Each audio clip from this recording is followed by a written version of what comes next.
session items? Phenomenal. All right, nothing in the room. May we please have a roll call? Trustee Jackson Miller, Here. trustee Donnelly, Present. trustee Gray, Present. trustee Edmondson, Present. and trustee Dickinson is on his way. All right.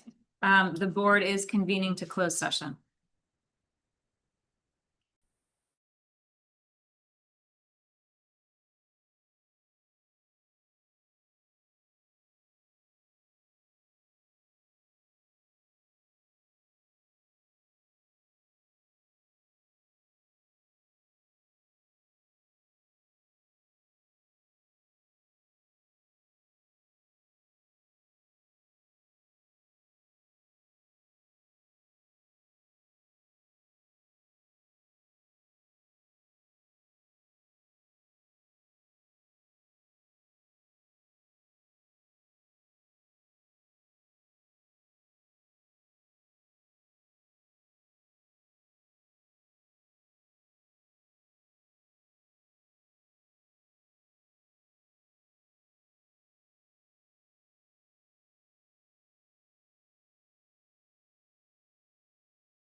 All right, welcome, everybody. I'd like to open the board meeting.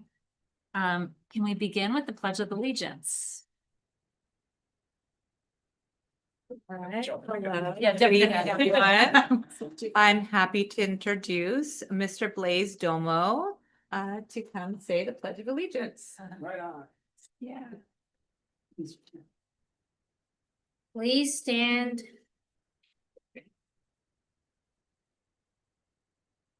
Place your right hand over your heart. Ready, begin. I pledge allegiance to the flag of the United States of America and to the republic for which it stands, one nation, under God, indivisible, with liberty and justice for all.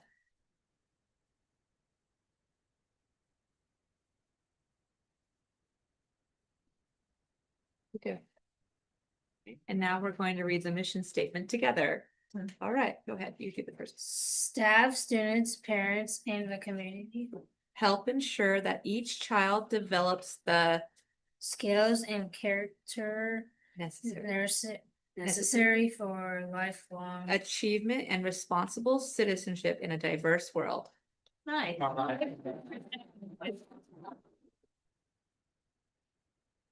Right.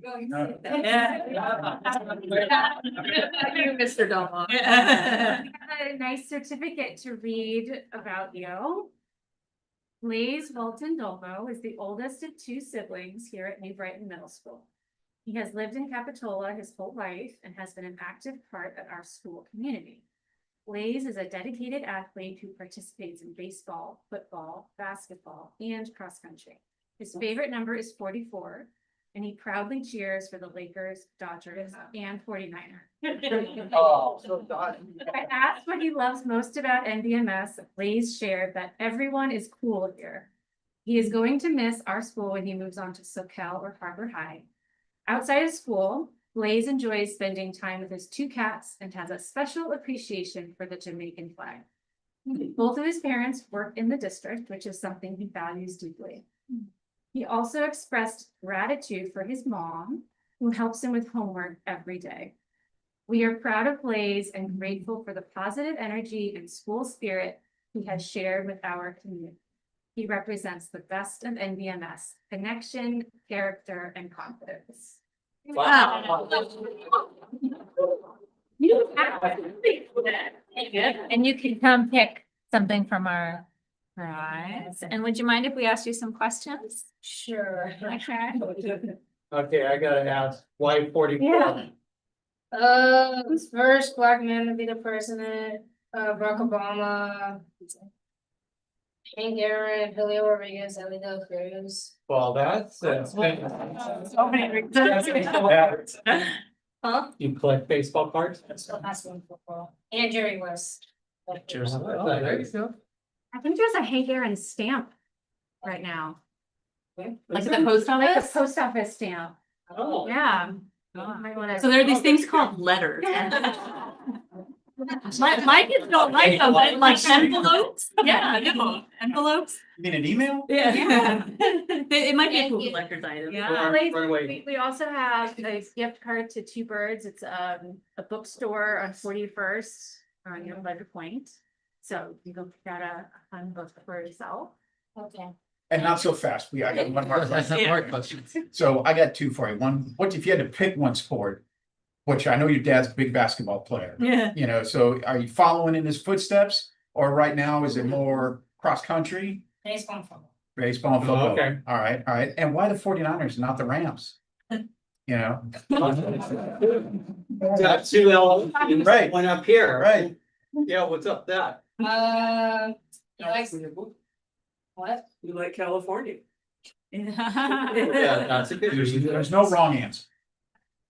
Lakers because of LeBron and Kobe and Right, okay. Devo, but he left, but Jerry Rice marked 30. Yeah. Yeah. What am I forgetting? Dodgers. Dodgers. Oh, there. Yeah, Ron said everything once. Yeah. Oh, yeah. Right on. Great. Know your stuff? I'm curious about the Jamaican flag. I always wanted to go there. Mm. My neighbors are like their dad's from Jamaica, and I always wanted to go there. And I made a painting of Jamaica at camping, so, yeah. Nice. I'm sure you'll get there if that's where you want to go. You're going places. That's one of the most amazing Yeah. certificates Yeah. I've read about a student. That was really impressive, and you've got a lot to be proud of. Your family's got a lot to be proud of. So thank you for being here. Thank you. Thank you. Thank you, Blake. Yeah, really nice meeting you. Can we get a picture? Yeah. Like you get to choose. You are just like your dad. No, no, please.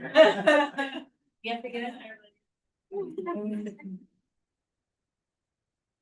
Mom and Dad, you coming in? Oh, Yeah, come in. Yeah. Want to pick one for your brother? Sisters? Whatever she would want. This one's cute. How old is she? 11. 6. She might like that. Yeah. I don't know. Mom knows better than. Yeah. All right. I'll Can I get a for you. pen? Can I get a pen? There you go.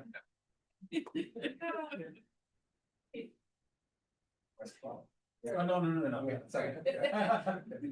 That's great.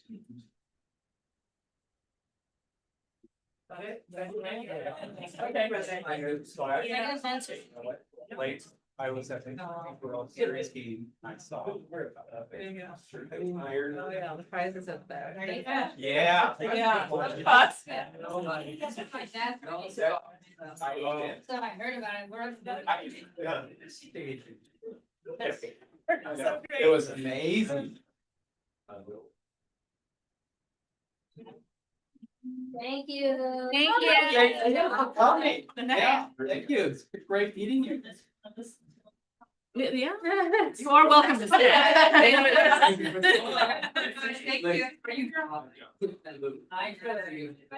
Bye. Bye. Bye, thank you.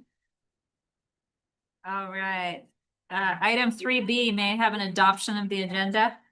We'll make a motion to adopt the agenda. A second, Second. all in favor? Aye. Any opposed? Report out of closed session is there's nothing to report. May I have a adoption of the consent agenda I'll make a motion to adopt the consent agenda. and a second? I actually had a Oh, question. I had emailed you, Scott, about some things on the governance calendar. Did we talk about that before we adopt the consent agenda? yeah, Or, You can go either way. You want to pull that item? yeah, Oh, that's how it works. Yeah. Okay, yeah, okay. Yeah, it was just a couple of minor was differences. so it small. won't take long. Okay, so pulling item 4K, do I have a motion to adopt the consent agenda? I'll make the motion. All right, a second? Full second. All in favor? Aye. Any opposed? All right, public comment. Anything in the room? Anything on email? Nothing on you. All right. Standing reports. Would you like to start us off? I am going to defer because most of what I want to talk about is the beginning of the school year, so that's already an item. I'll start. Well, we are just finishing our 10th day of the school year, which is amazing. In some ways, it seems a little longer and sometimes it seems a little shorter, but all in the best ways. Couple of things just to catch you up on since the last time we met. I have one of my daughters has had a new baby, Olivia, and she is now just over a week old. So it's very Wow. exciting, part of our personal life. But just such a great addition to our family. We're very excited, and she's very healthy. did you say Olivia? Yes. Just looking. Yes, yes. So now to the work. Our DLI teachers, started their pre-service, work this year with a training with iReady, who now has, Spanish products and assessments that are available, so we can see how our students, phonemic awareness and things like that in a language other than English, is coming along. So we're really excited about that. All of our teachers attended, and did a really great job asking questions of the trainers. We're just beginning our first rounds of the benchmark diagnostics for all of the students in grades 1 through 8 right now. And I can see how well they're doing. And that's really great to see. We did have a teacher reach out saying, well, my student, they scored in the 2nd grade range, which is where they should be, but everybody is putting them at 1st grade. Why is that happening? Well, to me, that's like the greatest question in the world because the teachers are really digging into the information and I know they're really concerned about it. And I was able to answer the question. So it really starts off kids with what they know and building to build confidence. So great start to that. We have been doing some co-planning with our math leadership team initiative. So we are co-partnering with Livo to do coaching. We share the same coach. We're going to be doing some coaching training and some work with both of those teams. And then we're also partnering with Santa Cruz City Schools, and Christina and her math team are doing vertical articulation with SoCal High School and some of the expectations there. So that's been something that we've been really desiring for a while and getting that going strongly.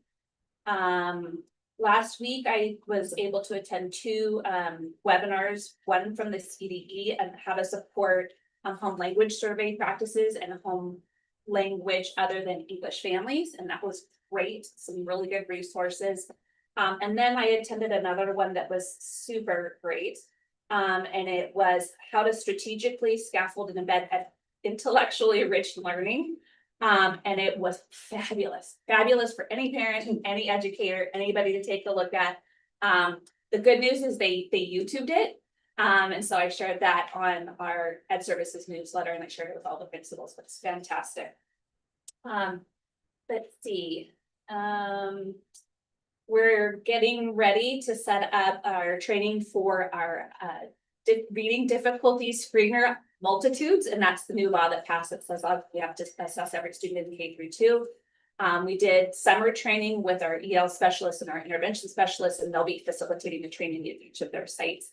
So that is exciting. George is loading those kids in now, so they can access their data portal. And then last, we're establishing some principal one-to-one coaching with a couple of our partners at the COE.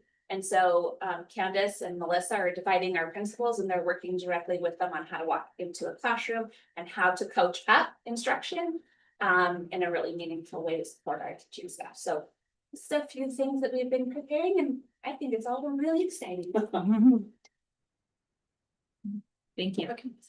I'll be quick. It was really nice, kids on the first day of school. I was at New Brighton and, just helping the kiddos find their way was really nice. There's this one kiddo, most of the kids had already made it to class. And I noticed he was kind of like digging around his backpack and stuff. So I went over there. I said, can I help? And he goes, oh, sure. So, okay, so he's like, where's this class? Start walking. And then Sammy comes walking with a couple kids and they see each other. And he's like, oh my gosh, so good to see you. He's like, give me a hug. It's so cute. And those are like the moments like that we all live for, right? The excitement. So that was really nice. Other than that, our field project has been moving along. We're really pleased with the amount of work that's already gone on. Jim will get into that more in a few minutes. Facilitron, our rental platform, is up and running. So we're excited about that. There's links on all of the site websites as well as the district office website. And that, so it's a really cool system and it's kind of been working. Of course, we're still working out the little bugs. We just went live last week, but so far it seems to be rolling. So we're excited for that. And then the other thing is just working on unaudited actuals. So what I've been doing. Great, thank you. All right, CSEA, would you like to give us an update? Yeah, I don't really have anything we're on our 10th day. The only hot topic I'm getting jacked up about is our insurance, but I'm sure you guys are all working hard on that to help us all out. Other than that, seems like it's a pretty good year starting off and looking forward to a good year. Thank you. It was nice meeting your son. Oh, thank you very much. Yeah. Thank you. Thank you. All right, SEA? So, going side by side. Santa Cruz Gardens is in full swing. Last Thursday, the upper grade students welcomed the TK students into their first assembly. Students have been practicing expectations in and out of the classroom, and enrichment classes at Santa Cruz Gardens have started this week. At Main Street, This year has gotten off to a great start. This week, Main Street classes will be participating in our PBIS score, where they will learn their expected behaviors across all school locations. The Main Street Fun Fest, hosted by Friends of Main Street, is happening this Friday, August 22nd, from 4:30 to 7:30. Come out and join the fun with games and food trucks. Main Street's 5th grade team will be doing a sugar shuffle. I'm not so sure I'm happy about that. A bake walk in order to raise money for science camp. SoCal Elementary is happy to have Brittany Birchall as their interim principal. She got everyone off to a great start, and the school is looking forward to back to school night tomorrow. Ask the people at SoCal about buckets. Yeah. They will play all of it. New Brighton Middle School misses having Brittany Birchall as their assistant principal, but are very excited to bring on their interim assistant principal, Suzanne Ordway, otherwise known as Ms. O. New Brighton's new custodian Kevin and new campus supervisor Randy are both doing amazing work, and I can attest to that. New Brighton is settling well into the start of the new year. Just so you know, we are almost completely 100% on immunizations, which is a first. Yeah.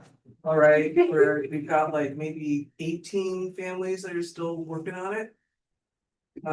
Then we start our hearing and vision screenings for the 8th graders next week. Nice. Great. Okay. All right, thank you. Update on bond projects. Hello.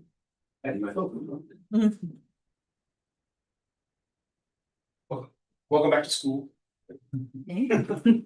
I've been in education since 2 months before my 19th birthday. Started as a custodian at Danair Unified School District in the Central Valley. And so I love the rhythm of the school year. It's just as part of who I am. So yeah, welcome back. So it's been a busy time during the summer. Maybe a few less meetings because people are going every which way, but a lot of work going on. So I'm just going to kind of give you an update what's happened. We actually spent some Measure P bond money. We did the roof in the Commons building at Main Street, what we would consider a small project. And when you start these bond programs, you tend to really focus on the big things, right? The building a building or remodeling a building. So to get a small project in and under the belt just to get it on the front of everybody's brain was really good. And so Steve Cartwright deserves a ton of credit for that, for constantly telling us, guys, this roof, I mean, I never got it replaced and it needed it when I started. So it's really good. The other small project we got done was also at Main Street Elementary School, was the security fencing. If you haven't seen it, it looks great. It looks like it's been there forever. It fits right into the style of the school.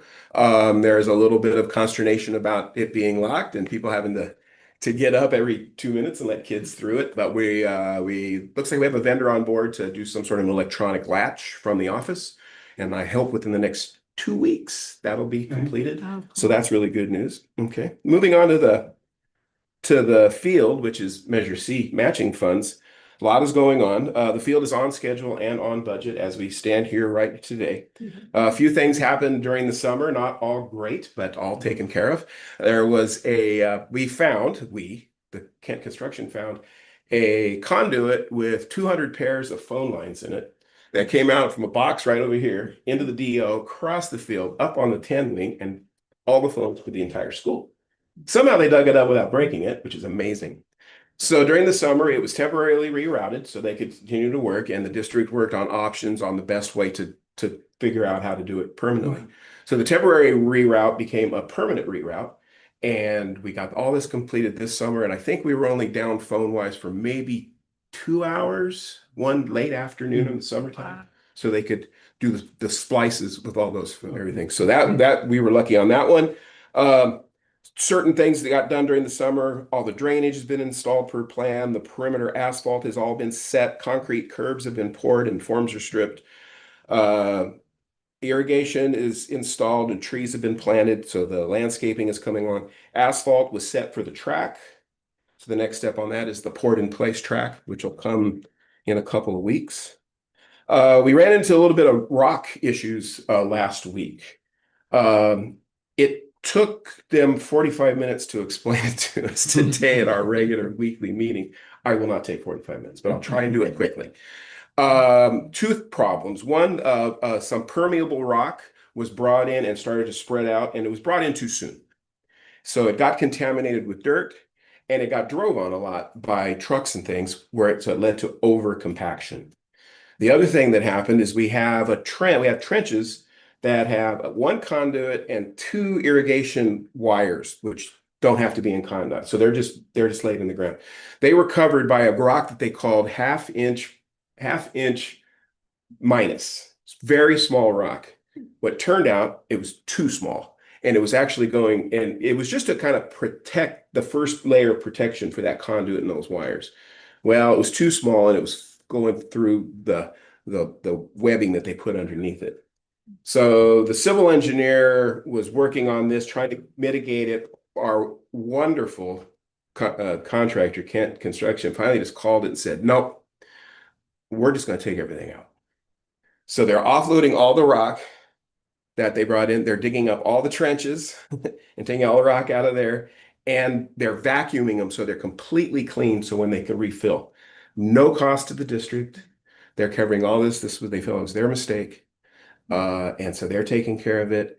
And they said with great conviction, it will not affect our schedule, that we'll still hit our dates that we're shooting for October 28th to have a ribbon cutting in the field given to the kids. That being said, added staff, longer hours, maybe a couple of Saturdays. So we definitely double checked the Capitola work hours for noise. And so we can go until 9 o'clock if we have to. So that will get done. Let's see. So moving forward, things that are coming up. Fence panels and gates will be installed on the 28th. Field turf will start being installed on September 8th and should be completed by the 7th of October. The poured in place track will be completed on the 14th of October. The asphalt has to cure for 30 days after it's put down before field turf will go on top of it. And landscaping will be complete on 9/30 and 9/3, September 3. I didn't write it down. We also have probably the world's greatest sand pit for the long jump. I haven't seen it. I need to walk out and see it, but I saw pictures of it today. It's a pit in the ground, but next to the pit, there are this metal trough that's kind of undergrade. And you know all the sand that gets thrown out of these things? Well, the sand falls into this metal trough. And then you can open it, take the sand out, and put it back in, and it keeps the whole area cleaner. Nobody had ever seen it before. They did like we do it on Christmas Eve, just open the box and follow the directions. And so far, so good. So that's where we are with the field. For Measure P projects, Stacked has all three of the site projects registered with DSA. That's not just the tracks, but all the site work, the amphitheaters, the fencing, and all that stuff. Excuse me while I re-excited this. And that's submitted in September on schedule. And if everything falls into place, we should be able to start in some sort of a phasing project with fields before the end of this school year. DAG, our project manager, is developing I lost the word. Thanks for bidding, documents for bidding. We're leaning again towards using lease back, just like we did with these guys. Look who we ended up with. They're just amazing. So that's the kind, but there's a lot of legal mumbo jumbo. We're working at New Brighton Middle School. We're working on remodeling some rooms into science classrooms. We're working on remodeling the library and giving them access to their courtyard. We're working on the gym foyer, and we're working on some sound solutions for inside the gym. Student services the office is going to be remodeled because for security, an additional door and different configurations, so people don't actually walk onto campus to get into the office. That never felt safe to me, and then there's going to be fencing involved with that too. And we're looking at modernization. We're working on looking at modernization of the historic building at Soquel Elementary School. It's quite the challenge. It's really nice to have those old plans. The county doesn't have any. They called me today. I go, well, this school was built in like 1920. He goes, yeah, everything from in the county, all the records used to be stored at the Cooper Building, downtown Santa Cruz. And in 1954, there was a huge flood of that building, and they lost all the records from 54 and before. So I go, well, that doesn't help me much. Good history. And so That's pretty much where we are with, everything. We're really happy. It's a lot of, Wednesdays are busy, meetings all day, so it's good. Any questions? Why do you have to have clean rock? I think it has to do, it is I wish I had a civil engineer here.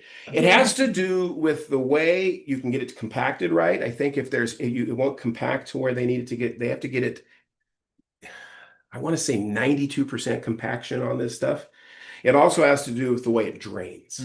You want the water to it's permeable, so some of this rock will absorb water if it gets down into it. And if there's a lot of dirt and stuff in it, it'll turn into mud, and it could make and it would stay wet, and then your field could get little sinkholes and stuff in it. So that's So you said the word contaminated, so it's not. just dust, dirt and Oh, dust, and if a guy drove a truck out there and his truck was leaking oil.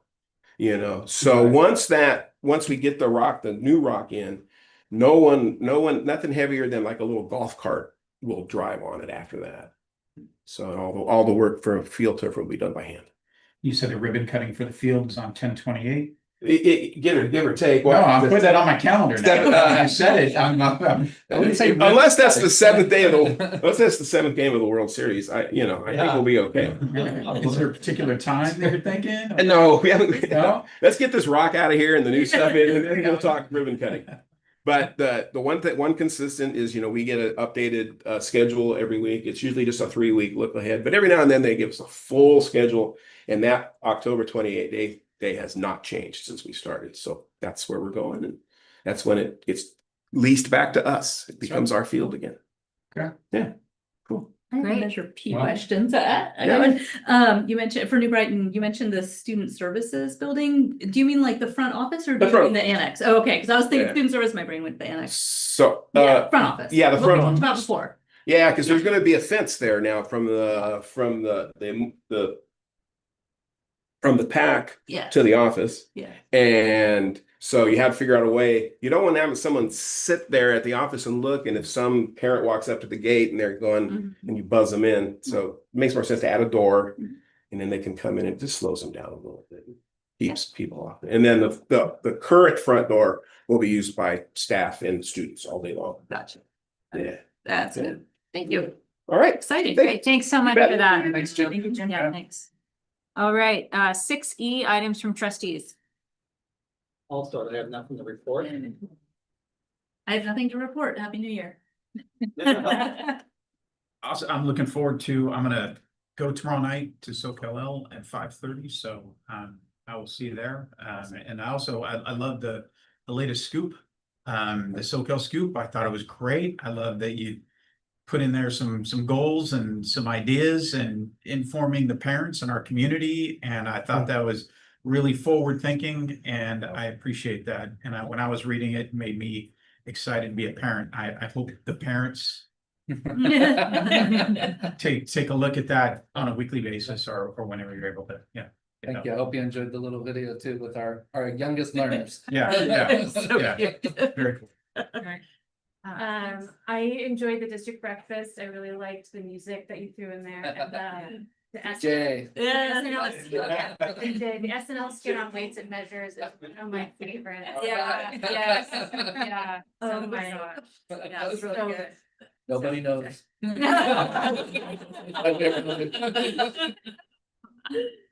Okay. And I have nothing to report. Thanks. All right, moving on to 7A, opening day, including enrollment. Okay.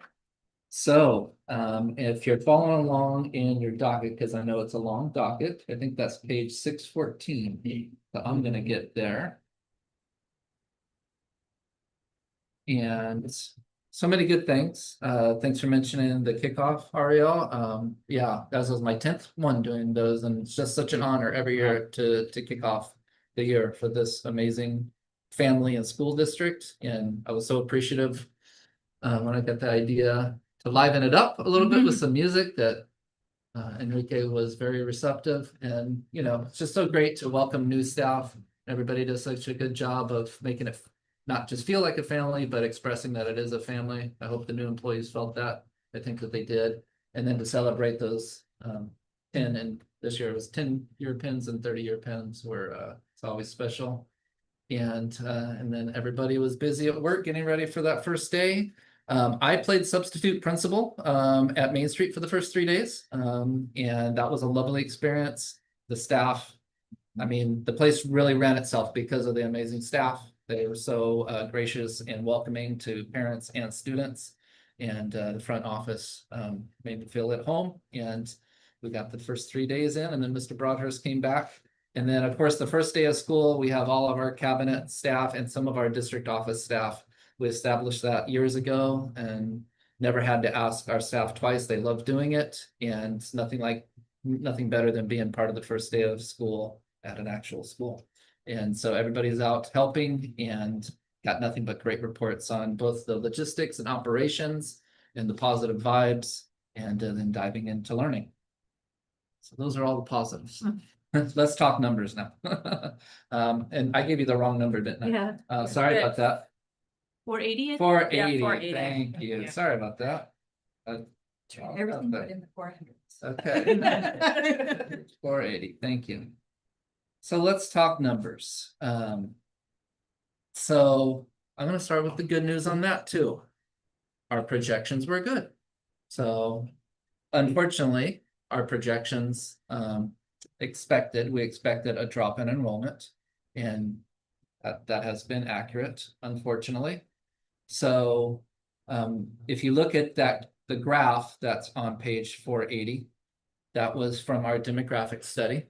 And so I added that this year because I thought it was good to have the look back 10 years and then a look forward to the next 5 years, 5 or 6 years. So last year we were at 1519 students, and that number is always locked in. I think most of you know this, but just to be sure, that number is locked in on the first Wednesday in October. It's called the CBIDS Census Day, and so pretty much it can change every day. I'll tell you what, when we look at it, I can tell you what the enrollment was today. It's different than I did the Friday, when I did the board docket. But the time that it gets locked in is on that first Wednesday in October. And then that's your enrollment for the year, as far as the CDE for the California Department of Education is concerned. And that's what all the budget numbers are based on. So if you grow by 30 students after that, that does not reflective of your ADA. So It's crazy. all right, yeah, I gotta pick a point in time, and it's always been the first Wednesday of October for as long as I've been doing any of this. So that being said, as it said in the memo, our enrollment when I did the board docket, I think that was on Thursday, was 1449. And so another little caveat, because the numbers are so important to us. I thought, should I get into the weeds or not get into the weeds? Well, I'm going to get into the weeds. We actually have at that time 1,458 students, counted the physical bodies, but we have 9 preschool students in our wonderful, amazing SDC preschool at Santa Cruz Gardens. Prefaces those students count in every way important as human beings, as students and learners and members of our community.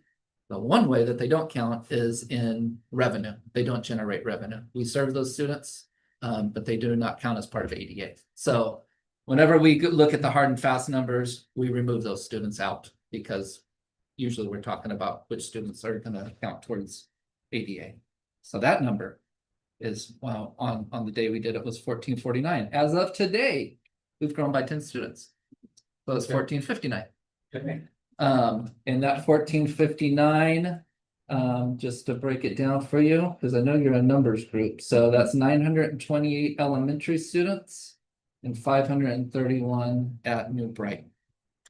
So, and if you're looking even down below at the bottom of the next page, you'll see that on the day that we did the board docket, I broke it out by grade level. And so if you're interested, the numbers have grown in these grade levels. It's grown in TK by 2 students. So we now have 97 TK students. In kindergarten, we've gained 3. So we have 118 as of today. We have 1 new first grader. So that's at 113. 1 new second grader. So that's at 127. Third grades remain the same. 4th grade is up to 164. So we gained 1 new student. Fifth grade, same thing, we grew by one student to 148. Sixth and seventh grade are the same, and we've gained one new eighth grader, and that number's at 187. So you can see how important the numbers are to us and how carefully we track them. I guess the other thing to think about in terms of projections, two things to kind of ask is the demographic study looking realistic? And was the budget projection realistic? So you can see for the 25-26 school year, when our demographers did this report last year, they projected we'd be at 1463. What are we at today? 1459. Would you say that's pretty? Pretty good for us, yeah. Allison baked in 1475 for the budget, knowing that we're gonna grow. Every year I looked back since I've been here, we've grown between now and October, seabed state. So Good. say 1475, looking like a pretty good projection. So again, to go back to the point, we wish our projections were up and were right, but at least the projections were right. And so, of course, there's lots of ramifications when you look at that graph. That is a topic for other days. But I think it's important to be upfront and transparent about those numbers. So there they are. And you have to take any questions or comments from the board. Well, October 13th, is that the number of students that are enrolled or number of students that are sitting in seats? Number of students enrolled. Okay. Yeah. And it's the first Wednesday in October. So So whatever that is. It's I thought you said 13. Oh, great. Okay. Darn, it falls on the first this year. We're thinking about all. And what is pizza it parties that day. See, We're- beds. I know. Eat beds. See, like beds, like you lay in a bed, California. I don't need to know the Yeah. I just thought you said sea biscuit. Yeah. We have him out looking for students. Well, I know you said we weren't gonna, not get too into the demographic study, Yeah. but. Yeah. No, I think it's interesting there. because their projection was that we'd have, more New Brighton students and Yes. fewer elementary. So I'm gonna take that with like a hearty dose of optimism. Thank I'm you. excited that we have more new elementary students. If they projected we'd be at 911 elementary students that were at 928. Thank you. Those are kids who are, Mhm. no, just always gonna be that ray of sunshine. Love the silver Don't tell my family that I bring the silver lining in the ray of sunshine here. But We play different roles in different. that's right, that's right. No, I love the thought that we're getting more younger kiddos. There you who are go. Gonna stay with us. All's well for the future, for Yeah. sure. Scott, when you say we're gonna get approximately 16 more students in before October, because I don't know a precise number. I'm just saying, Yeah, okay. just on average, what we've estimated. Yeah. Is there certain grade levels? I love Amanda's point, Yeah. of those coming in early and being Yeah. able to keep those. Yeah. numbers. Do those numbers usually pan out Yeah, in the elementary? It's a or- good question. I think it's been all over the board, generally speaking, but that's one of the reasons I wanted to read off, like, just between the last few days, where is it grown? Yeah. Because that's what we're hoping for, is our TK and K, right? Right. And so I can't say I have precise numbers on that. Anecdotally, I think it's more in those early grades, as some parents, for whatever reason, either started late or moved into the area, that sort of thing. Sometimes it's, we did grow in other grade levels, so it's all across the board. But it's just that historical pattern that, I'm glad the pattern isn't the other way, that we lose students between now and Right, October. right. It's always been that we gain. And just for my edification, like, why don't those, I think, was it the TK, the 9 kids in TK that don't count towards our ADA? It was preschool. Preschool. They're special ed preschool students, so Special ed. that they have identified supports that they need, and so counties have to address that, school districts have to address that, so we have the good fortune, so some places have their preschool students that they have to sort of go somewhere else. I've always been really appreciative that in this district, we have a place right here in our own school. But we have to serve them. They're not of TK age yet, so they don't count towards revenue. They don't count towards. If we're expected to serve them, why aren't they counted? That's a really complex question. I think Okay. we could address that like in a little presentation or something. It probably would be good to learn a little bit more about our preschool program. We could have teacher come out and talk a little bit about it, and then we could have Carissa talk a little bit more about the back end of the program and everything. Yeah, I mean, is Yeah. that something we should be talking to Laird about, or, I mean, I don't know, I mean, but Well, always looking for ways to boost revenue, Right, so right. I'm not gonna ever say no to that. Yeah, I mean- There's a lot of complexities, and I think it'd be good to explore that, like maybe in a presentation or something. Sure. Yeah, good idea. Great. Any other questions or comments? All right, thank you for that. Thank you. Moving on to 7B, discussion regarding board policy 5131. Oh, sorry, I'm so sorry.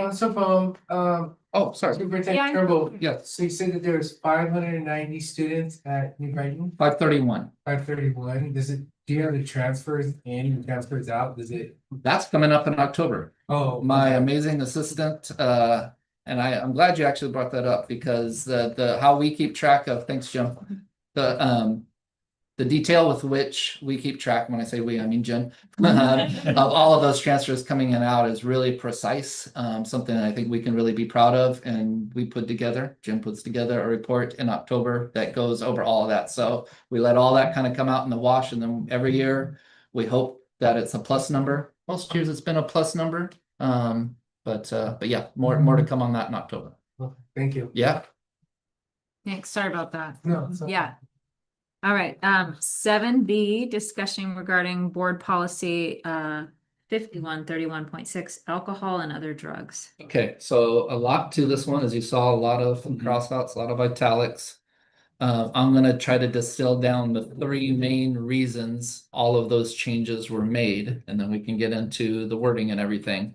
But the genesis of the changes was that districts are now required to have parental warning on the dangers of opioids, mainly fentanyl.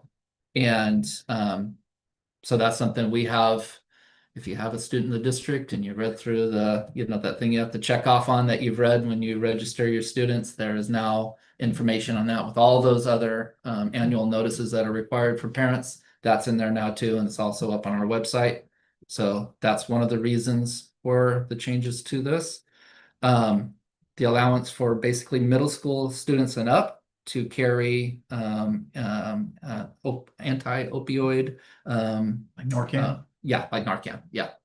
And then also thirdly, that first offenses for students that have opioid offenses, that the goal is to engage in something other than law enforcement and to have diversion programs. Our county office is actually working on this type of program so that students who engage in that don't immediately get engaged with the criminal justice system. So those are like the 3 big umbrella reasons for updating this policy. And I'll take your comments and questions and we can get into the wording should the board choose. I just wanted clarity. When the policy says the word drugs, it means alcohol, drugs, Illegal tobacco. substances, yeah. It means everything inclusive. Yeah. Okay. Including tobacco and vapes and things like that. And there is also additional board policies specifically on tobacco too, but it covers all substances that are illegal for minors to have. Correct.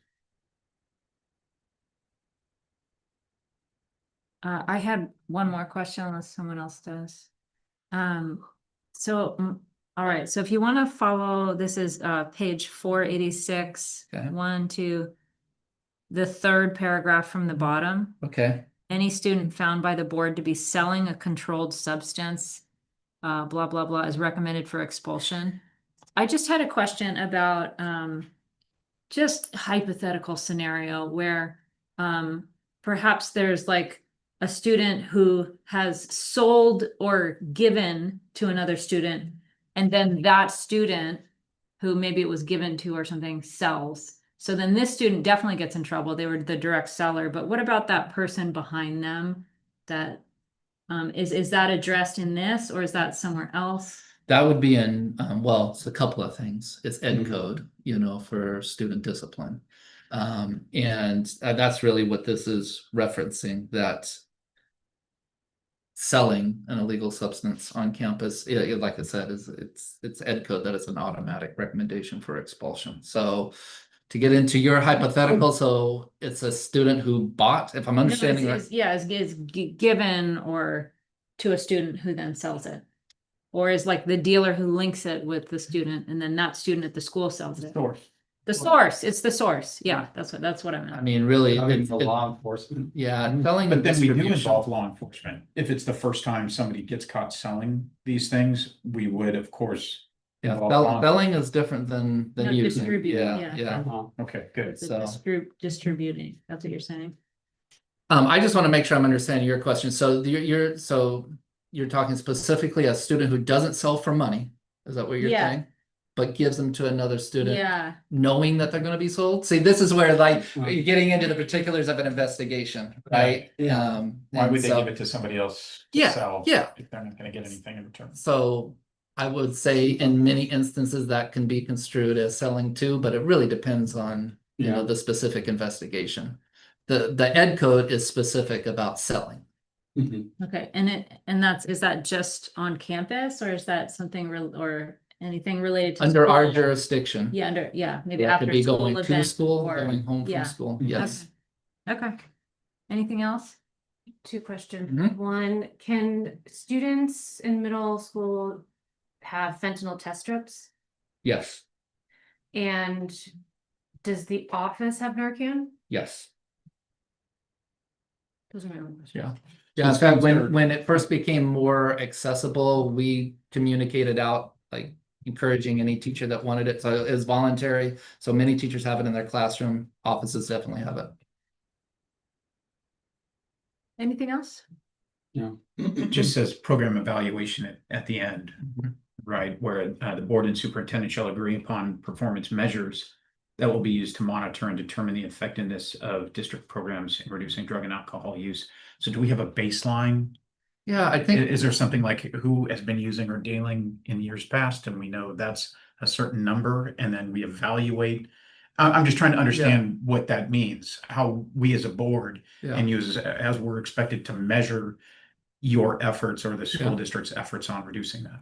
I would say a lot of that comes in the different levels of data that we have. A lot of it comes in when Krista does her regular report.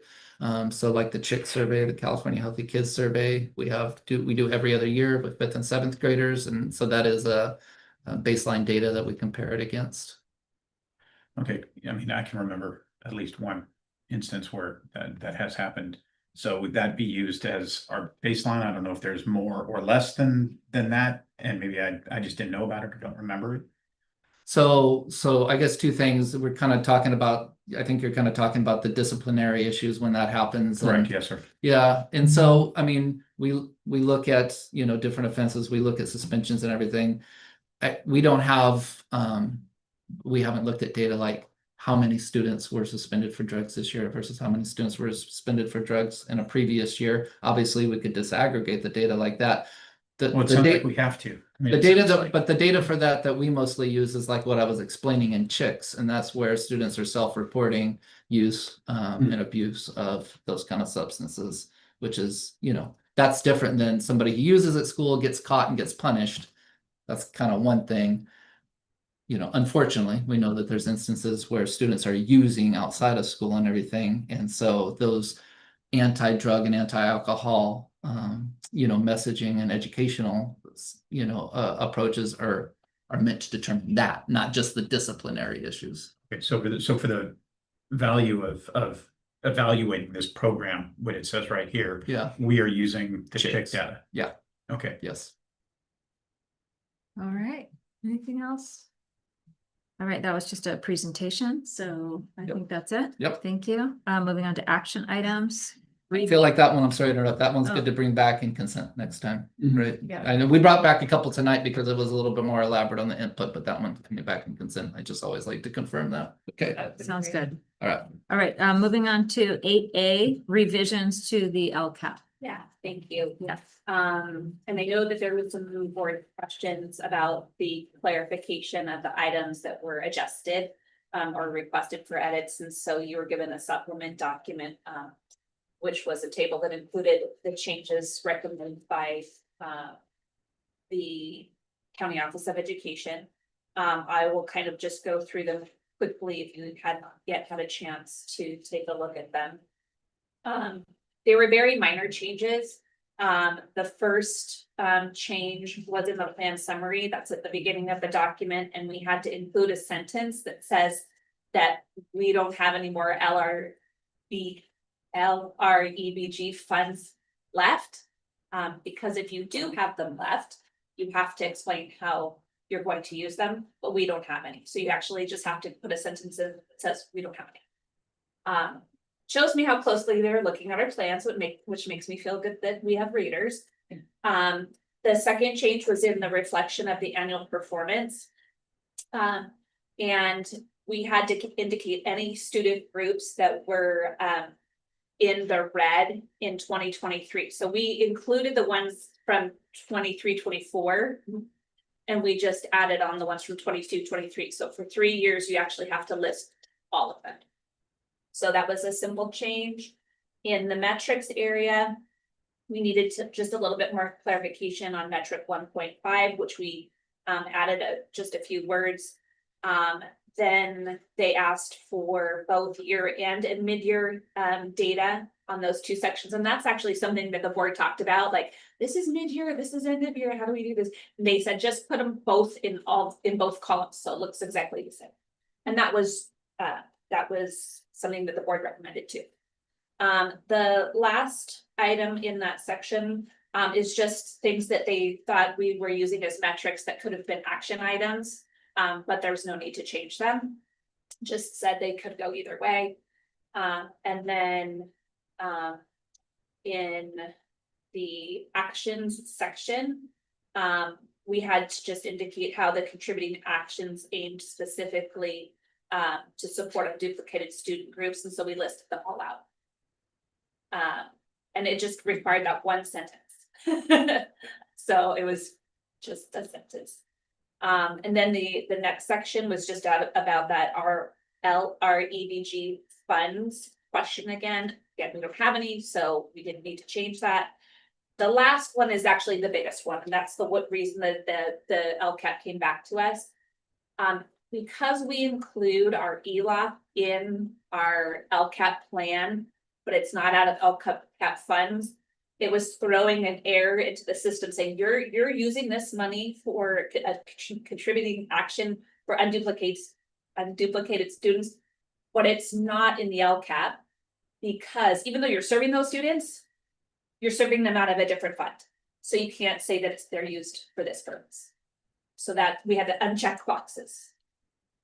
So Even though the intent of the funding is unduplicated pupils. yeah. And we were like, but they are, and they're just like, just uncheck the box. We're like, okay, we'll uncheck the box. So very minor changes. Most of these changes are because there have been different lawsuits that county offices have received for not catching certain things. And so they don't want us to get into any trouble, so they're being really, really thorough these years. Any questions about those? Thank you for the chart. It's Yeah, really yeah, for the helpful, chart. because when I sat down and looked at the docket, I was like, oh, I'm not gonna easily be able to tell the difference between. Well, this LCAP. I told my husband, I'm like, you know, when you do those things that you don't believe are so horrible, that you give somebody information, but you don't tell them what to look for. I said, I did that for the whole board. So I feel really bad about that. If it comes up again, I'll definitely make it better. Not a good or bad, but a helpful. Yeah, thank you so much. Yeah, thank you. So just the request is to reapprove it. Any other questions or comments? No. Do I have a motion? I'll make the motion to approve the revisions to the LCAP. All right, a second. I'll second. All in favor? Aye. Any opposed? All right, yay. 8B, consider approval of board policy, mobile communication devices. Okay, so this one I think is page 6, but. Yeah. That's why I had that number written down. It's again, a lot of scrolling. And we had a suggestion from a trustee, and that you should have a hard copy of, so that it's a little bit easier to refer to.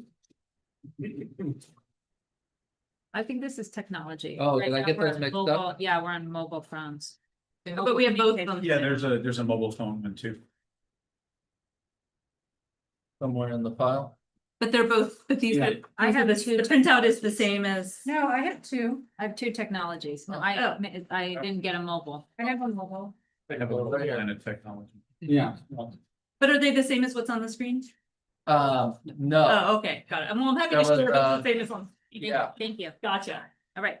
so the besides what was in the docket, Uh-huh. the suggestion was to combine the first two paragraphs into a very similar but slightly different one that you have in front of you. So I'll just read that first new paragraph. I know you have it in front of you, but maybe it'll help to hear it too. The SUSD Governing Board recognizes that student use of smartphones and other mobile communication devices on campus may be beneficial to student learning and well-being, could be harmful and disruptive to the instructional program.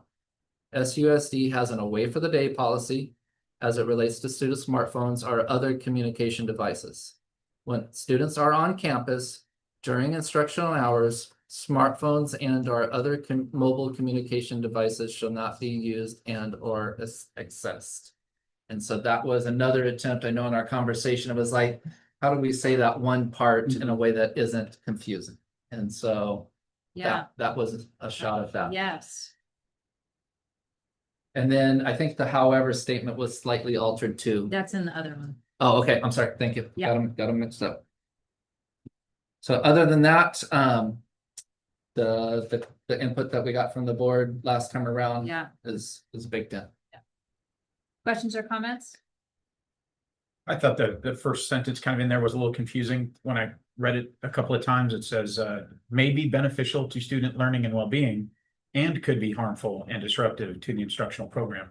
So it's kind of, to me, it says both things. It says, well, it's great, but it's also bad.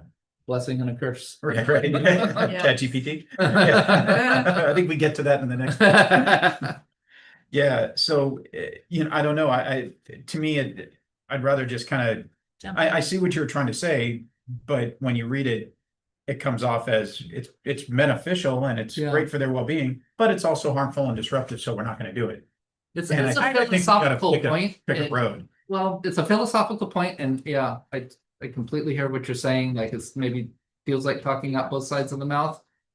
Although I will say, I think in all circles, including from CSBA policy writers, there's an attempt to make sure that we're not just, it's like every technology that comes along, TV is going to ruin the world, right? Like going back, the printing press is going to ruin the world, right? And so I think there's an attempt to say like technology in and of itself, not bad, and we have to embrace the uses that students can use it positively, but just having them open social media while you're on campus and not engaging in human interaction, bad. So I think there is a philosophical attempt to not just say technology is horrible, the sky is falling, but there's positive uses, but one of them is not distracting from instruction and not distracting from student to student engagement. So I don't know if there's a perfect way to capture that balance. I see what you're saying. I mean, the policy is kind of like, do this, or this is what we are doing. But we do sometimes in policies say, this is what we think, and this is what we're gonna do. Yeah, and So I maybe. guess that's, No, and I appreciate that. I think maybe say something like, may be beneficial to student learning and well-being. However, school policy reflects it could be harmful and disruptive to the instructional program. Maybe just kind of clarifying our stance on it a little bit more as it's not appropriate in the school, since that's where the rest of this goes. Yeah. But,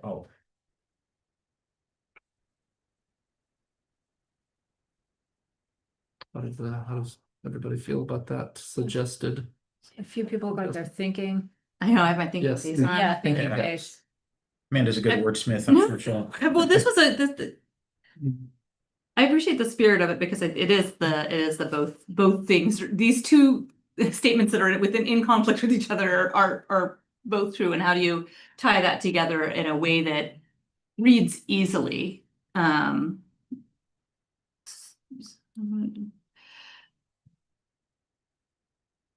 I mean, instead of and could, it could be, I think this is like you were saying, however, they can also be, or something like that. Exactly, yeah. Right. Right. Instead of an and, it's more of an alternate,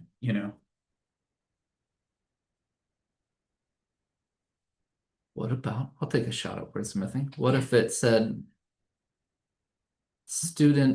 improper student use of smartphones and other communication devices, and then don't just say beneficial, because that's what we're talking about, right? We're talking about just using it where social media is taking over your life. It's improper use of smartphones can be harmful and disruptive to the instructional program.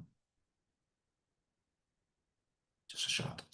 Sorry, So Kiki. period, however, sorry, man. No. So instead of just student use, Uh-huh. improper student use of smartphones and other communication devices on campus, and then strike the next part, could be harmful and disruptive to the instructional program.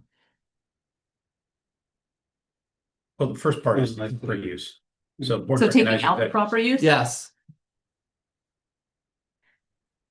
I would say that either we want to have some kind of opening statement that acknowledges the different Yeah. perspectives, in which case we sort of have to have both sides of it. Or we don't have that first sentence at all, and we just start with SUESD as an away for the day policy. We get right into the policy. I like that. I like It's just a that. question of whether we feel that we need to acknowledge that there are some parents who are like, I want my kid to have their smartphone in case I need to reach them, and I don't want there to be restrictions on it. Like, it's kind of just acknowledging that we know that there are different perspectives. This is coming down from the state though, so the state told us that cell phones need to be away. This is our policy. Yeah. I'm more aligned with that and just saying, this is our policy, and I think the parents that I know, and I agree there's always some that maybe feel that way, but the majority of people that I talk to, don't feel cell phones should be a part of the day at all. And they're gonna welcome this. Oh, I agree with you. I've just read articles in like the LA school district where parents are like, Yeah, I want my. Yeah, I like, see that. They're, Ed they're Source set every once in a about while this too, kind of yeah. thing, yeah. But I like just starting with SUESD as an away for the day policy, because that like gets right into it. Yeah, I'm fine with that. Me too. Others? Ted or Amanda? You said, what did you say? Just strike So the first. striking sentence. this sentence Uh-huh. and starting here, starting with SUESD. Oh, okay. I'm okay with it. I would just ask that we, revisit it like in a year, or like, take a look back and just see whether it's caused any issue or confusion. Intended consequence. Yeah. Quick question, in reality, nothing is really changing, because we've already had this away from the Yeah, policy, yeah. right? Right. So we're just Just policy documenting it. catching up to the Yeah. practice here, yeah. The state catching up to us. Yeah.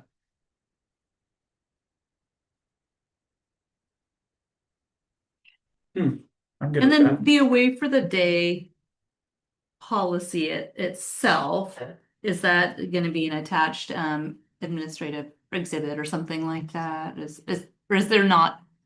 Remember if there's an AR for this, I don't think there's an AR for this. So I think it would be Would more make like sense. interpreted in student handbooks. Okay. School, Okay, yeah. yeah.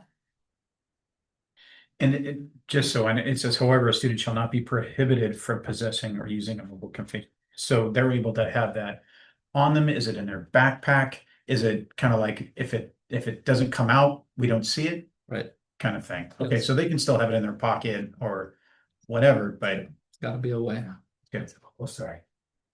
And this part here is from the ed code that we have to use, right? Isn't that the policy Yeah, that we yeah. really Yeah. don't have That's the. Yes, flexibility in that? yeah. So wrapping up, any other comments or, I'd like to open it to Yeah, I'm the sorry. the audience. I didn't mean to rush you, sorry about that. No, all good. I know Principal Hadrius, every morning in the announcements say put the phones need to be shut off, put in the backpack all day. Just wanted to, Mhm. she says that every day in the announcements. Yeah, yeah. Cell phone free day or something like that. Yeah, cool. All right, so this is an action item. So did we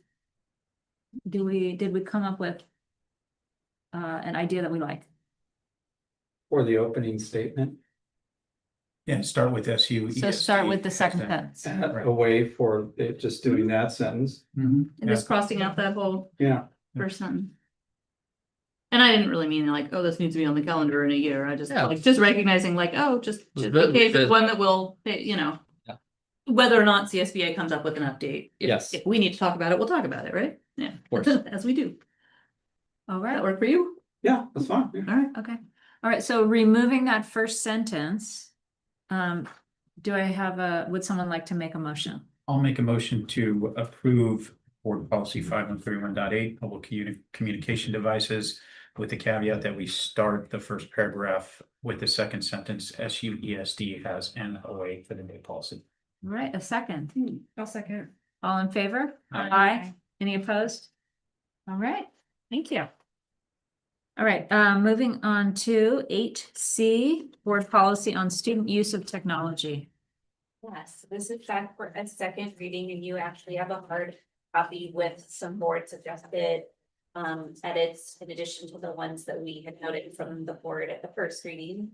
And the inclusion of the edits that came after the edits is they're highlighted in yellow on the hard copy that you have. So in the second paragraph, it was recommended to take out AI and just leave technology. The second change was to add a paragraph, and that is also highlighted and in bold on the second page.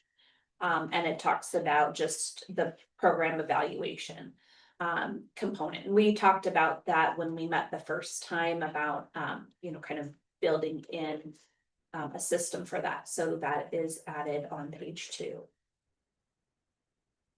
If you're ready for it. Yeah. I'm I have a ready. question about why we would take out the AI in that second paragraph. So I was the one who suggested it, and I actually suggested taking out that whole parenthetical, including AI technology. Okay. So it says students shall be allowed to use such technologies in accordance with district policies.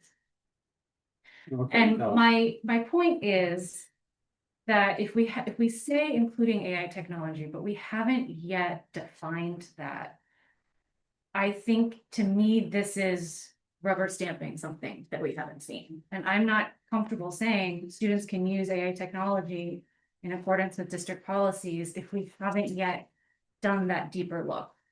So that's why I would be more comfortable excluding that, doing the work that we're going to do, and being very thoughtful and conscientious about what we're saying is allowable from a generative AI perspective.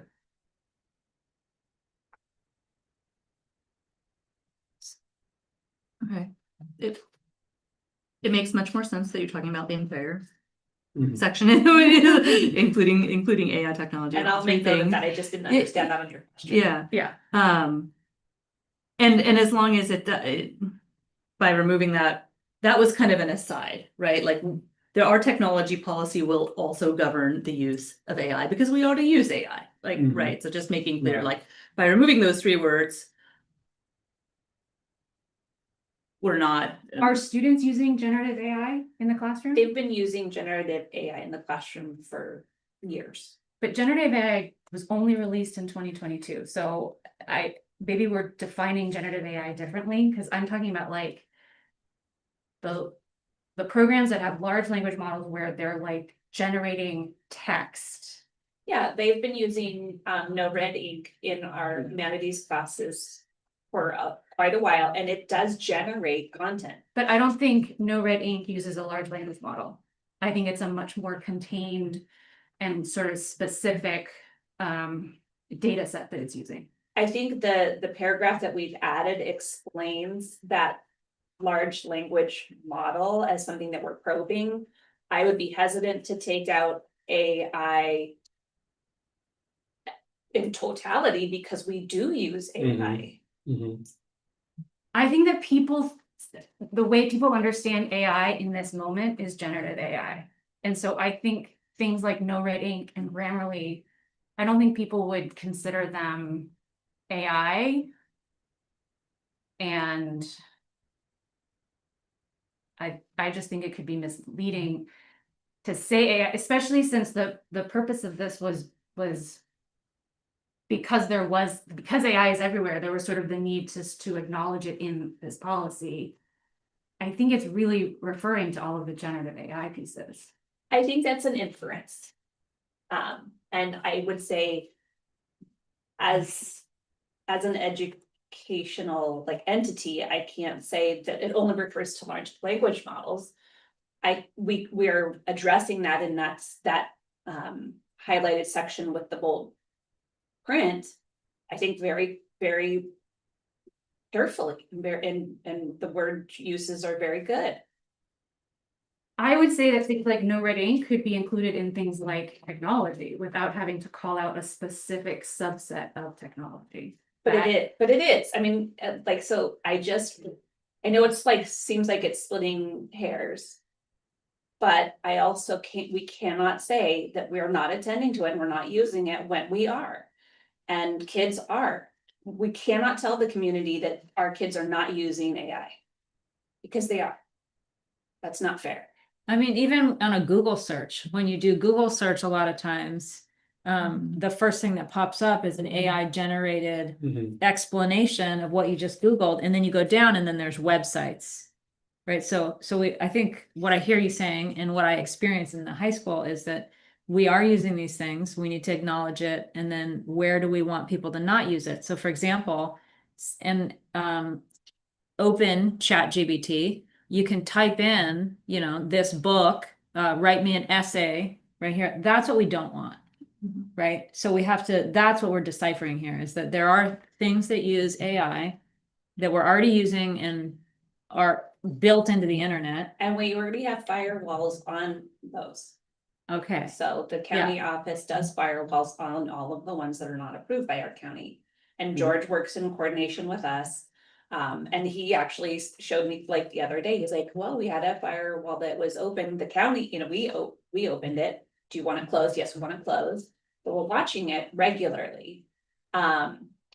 So I feel comfortable in saying we use AI, we use it carefully, we have firewalls against the ones that we know are generating content that isn't like good.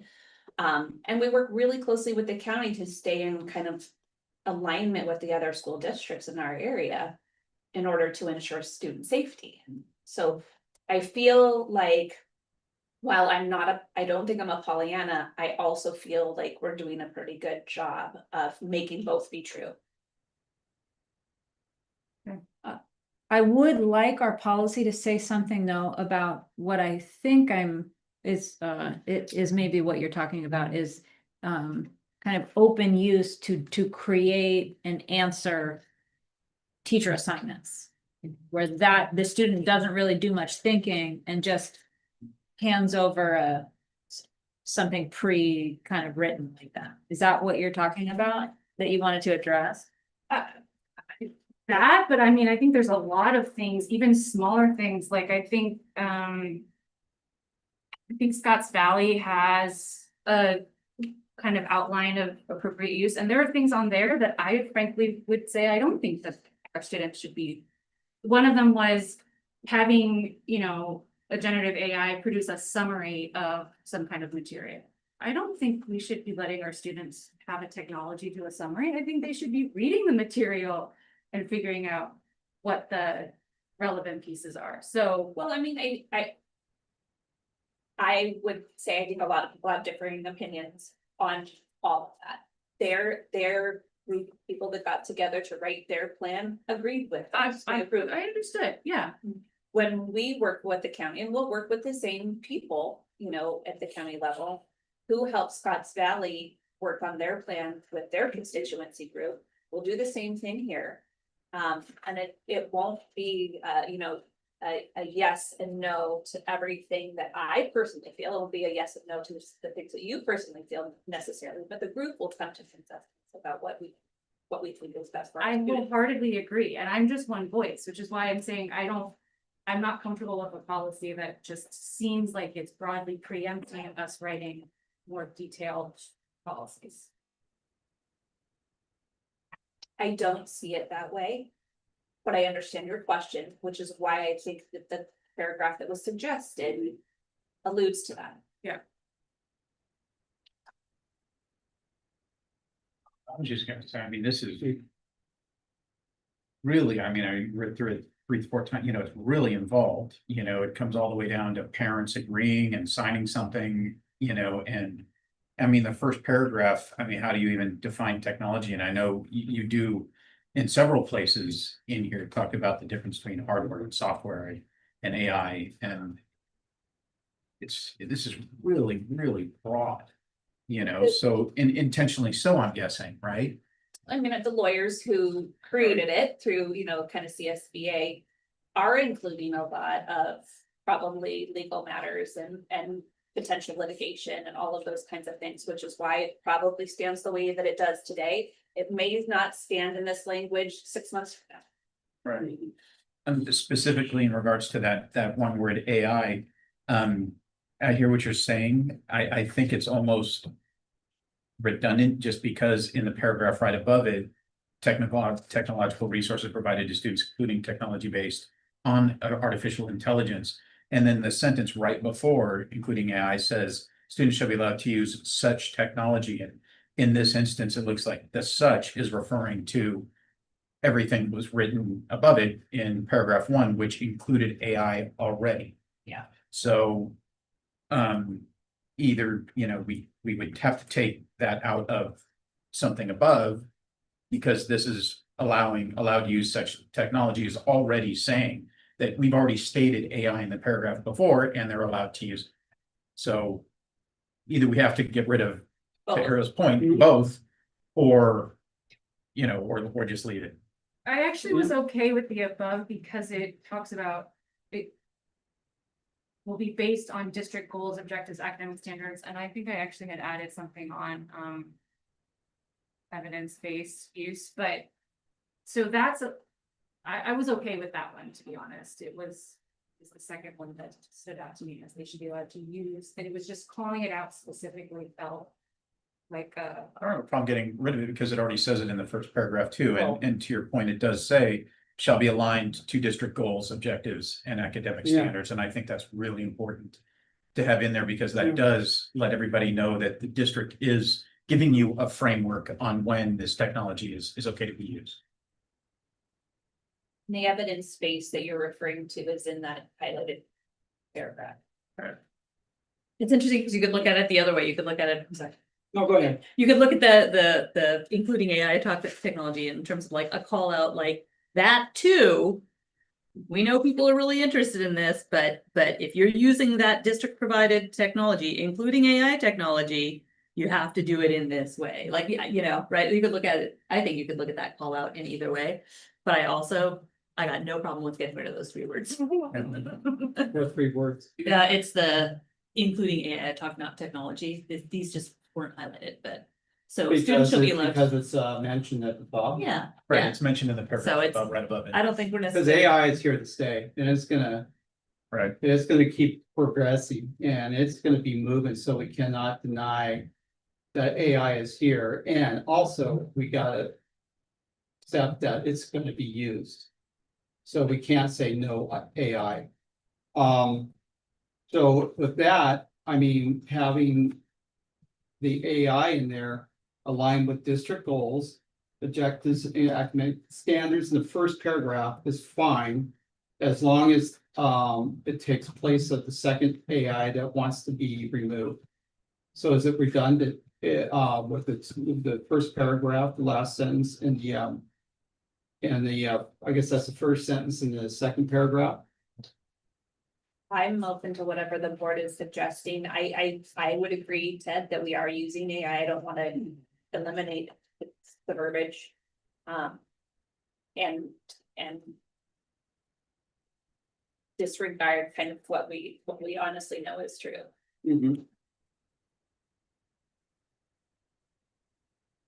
I mean, this So is just the way it is. it doesn't really make a difference if we get rid of it or not. We could totally get rid of those 3 words because it's already stated that AI technology is included in the first paragraph. So it almost seems like those 3 are redundant because it says including AI technology, which we already described in the first paragraph. You're right, we don't call out any other technology, Correct. right? that was Okay, so then how about that? Can we, students, we delete including AI technology in the second paragraph? Just because It's included already in the technology. Yep. Okay, we don't remove AI. And then can we talk about the highlighted paragraph? Yeah. Yeah.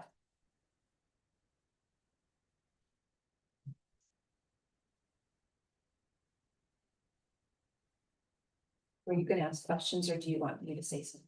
Oh, no, just, yeah, yeah. I have an opinion, but I'd love to hear yours.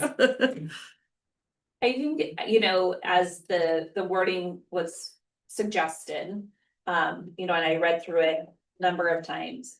I think it is the only way that we can call out large language models as something different than what we're currently using.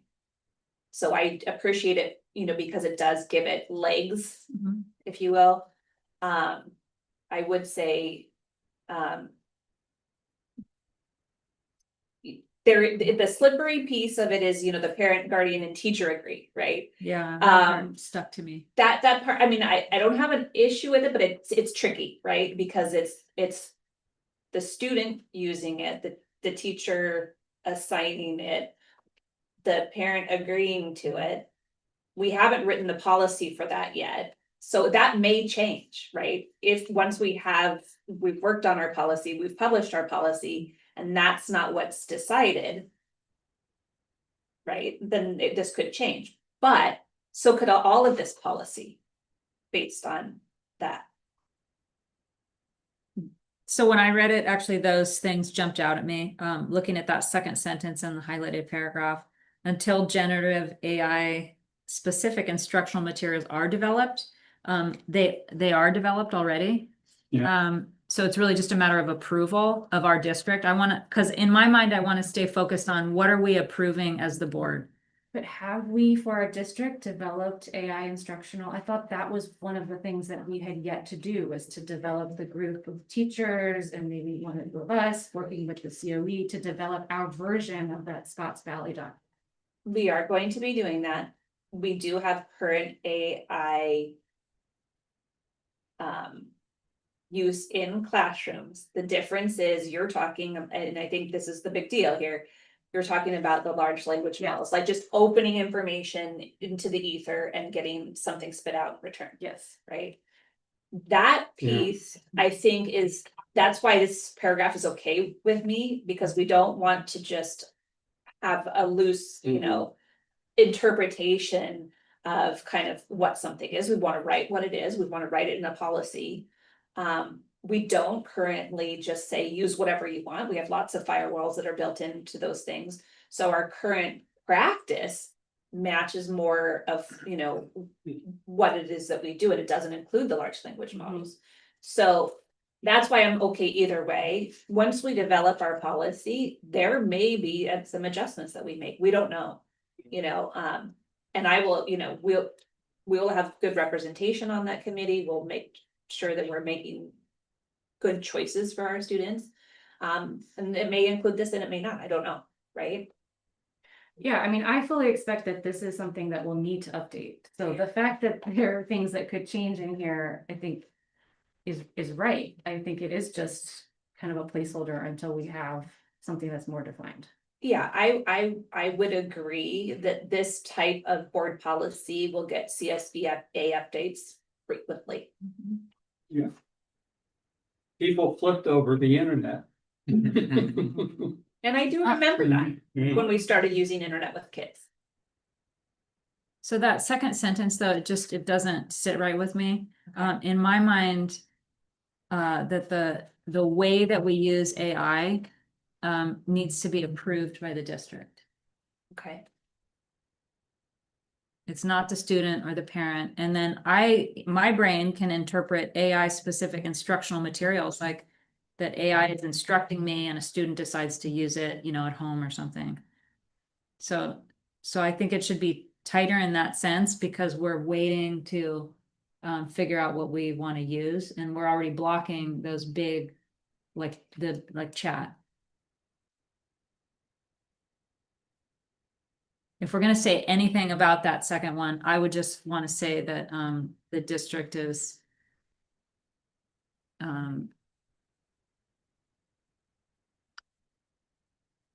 Yeah, I think it gets very in the weeds in my brain for that second sentence.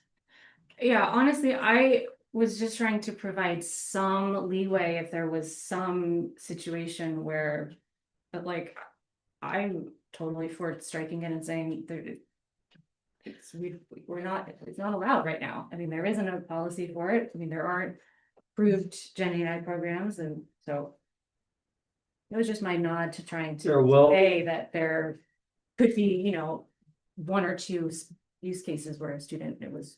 And is this Yeah. gonna be stated in the form that we give them to sign? Cause in another part in here, it says, I guess when we give them a Chromebook is when they're asked to sign that use of technology. Is that Did right? it. Yes. Yeah, I mean, Signed it. So in Yeah, that we is where we say- spell out, you know, you are not to use this and it is being monitored by the school. correct. You know, and you have it blocked. Yeah, I mean, So we have a lot of fail safes built into our system. This is a cookie cutter template of a policy.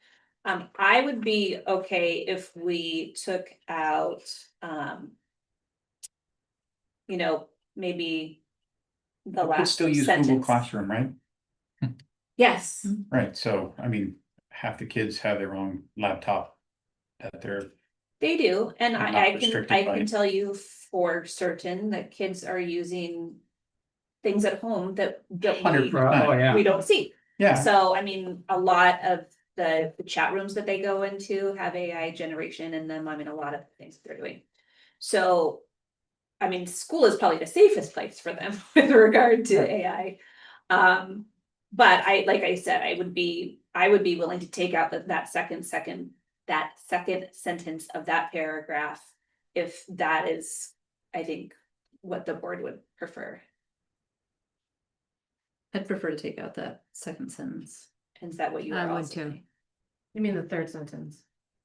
Yes. Yes, And the yeah, last yeah, one, yeah, Thank you, thank you. yeah, third, yeah. be until generative. Mhm. Okay. But there are times that students need to use it, right? Once, For now, yeah, there are, we have some firewalls built into some of them. A lot of them, actually, they have not a lot of access. The place where they do have access is if they go into Google, like a Google search. Yeah. Right? And that's where we would see it most often. I think we should keep it because, you know, students, there may be students that need to use this. I think it's limiting it more than, Was that? I feel like it's almost limiting it more because you're now talking about the student, parent, guardian, and teacher agree that this tool is essential. Yeah, I don't know, I think it's. I think, Well, I see parent and teacher. I think you're both saying the same things, you just don't know it. Yeah. But yeah, Are we using any AI chats like Magic School? Things that are built for schools? yeah. Yeah, We do, there are very few that the county has trained our teachers on and Yeah. allows. But they're not really large language model. No, they're great. Yeah, that's made specifically for educators for education. yeah, So, but those are. No, I don't think that's what Ariel's talking about. no, Yeah, I'm more excited Yes. for those things. Yes, Cause me it's a too. way that we can use it in a way that's safe and does not just spit out an essay. right, Yeah. Yeah. Yeah. You spit out something that's completely made up. right. Yes, yeah, yeah. Would we be okay with adding, well, maybe it's silly, the district is evaluating these programs, like carefully evaluating these programs, thoughtfully. Yeah. Right, because I mean, the amount of Yeah. attention that we are taking on this issue, I think, Yeah. like, Yeah, could be reflected by one word. Okay, Right. I I don't put it care. thoughtfully. I like that. Okay. We agree with thoughtfully. Yeah, Thoughtfully yeah. is great. Okay. Yeah. Okay. All And right, then we're getting rid of the last sentence? Yes. Yeah. I prefer to, yes. Okay, great. Knowing that we'll be revisiting it yes. within the year, I'm sure. Yeah. Okay. All right, any other questions or comments from the board? All right, this is an action item. Would someone like to make a motion? Kind of like an animatron. Ted, AI. take it away. Motion. All Yeah, I'll make the motion. right, a second, I'll second. all in favor? Aye. Any opposed? All right.